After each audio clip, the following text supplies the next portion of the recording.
Hai semua, selamat datang ke channel Kokoci. Kali ni Miss Kiha nak kongsi tentang ni pula.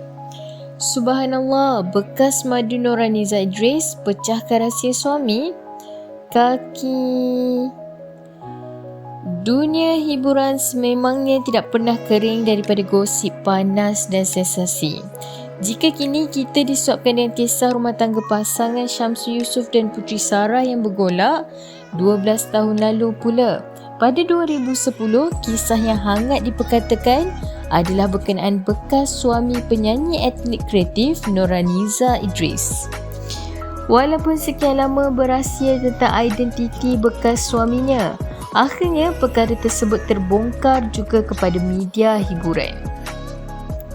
Lelaki bertuah tersebut adalah Datuk Muhammad Mustafa Idrus yang hari ini didedahkan oleh salah seorang isteri beliau pernah meniduri lebih 10 wanita.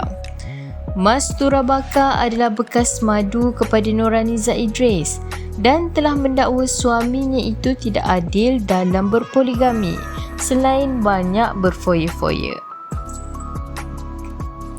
Dalam berpoligami memang dia tak adil dan banyak berfoya-foya dengan lebih 10 wanita di hotel.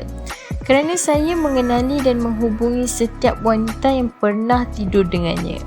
Katanya semasa menjawab soalan daripada peguam syari'i semasa menuntut fasah. Dalam pada itu, Mastura mendakwa Muhammad Mustafa yang juga ahli jawatan kuasa UMNO Tasik Gelugur itu pernah meliwatnya setelah dia enggan tidur bersama. Dia suka paksa saya untuk tidur dengannya dan apabila saya enggan berbuat demikian, dia mengasari saya, termasuk pernah meliwat saya. Jadi sebab itu saya tertekan dan ingin memohon cerai fasah dengannya. Bukan itu sahaja, dia juga pernah memukul, menampar dan menendang saya sebanyak 7 hingga 8 kali sehingga apabila mempunyai masalah dan apabila saya bertanya tentang hubungannya dengan wanita lain. Apabila saya melarikan diri dari rumah, dia akan pecahkan barang-barang dan pernah melanggar saya dengan kereta sekali.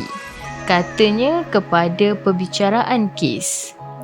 Mastura juga memberitahu hakim syari'i bahawa dia merupakan isteri keempat ketika mereka bernikah pada 3 Jun 2006. Namun, dia hanya mengetahui tentang statusnya itu semasa mahu melahirkan anak sulung mereka.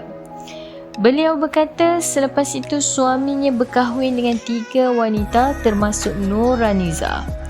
Selepas 2 tahun berkahwin, tambahnya Muhammad Mustafa mula jarang pulang ke rumah apabila selepas dia mengetahui suaminya mempunyai isteri lain.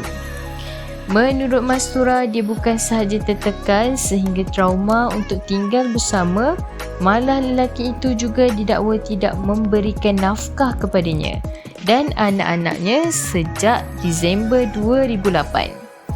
Sebelum ini, Mastura menanggung keperluannya dan anak-anak menerusi pendapatannya, bekerja sebagai pembantu jualan. Mastura dan Muhammad Mustafa bernikah pada 3 Jun 2006 di Masjid Pengkalan Hulu, Perak dan dikurniakan 3 cahaya mata berusia 14 tahun hingga 17 tahun. Ya, kejap-kejap. Nak lihat apa seterusnya? Subscribe dulu, okey? Okey, sedikit ya. Janji-janji. Okey. 1, 2, 3. Okey, subscribe. Terima kasih. Jangan main-main dengan sumpahan mulut aku. Diulangi, artikel ini diambil dari artikel berkenaan. Sebagai penggemar media hiburan, harus berhati-hati dalam memilih sesuatu isu. Kami tidak bertanggungjawab kerana pihak kami tidak tahu kesahihan berita yang dikeluarkan. Jangan meletakkan kepercayaan penuh dan membuat spekulasi atas perkara yang kita tidak pasti. Menghayati hiburan boleh, jangan sampai kita melibatkan diri dengan fitnah dan buka aib mereka.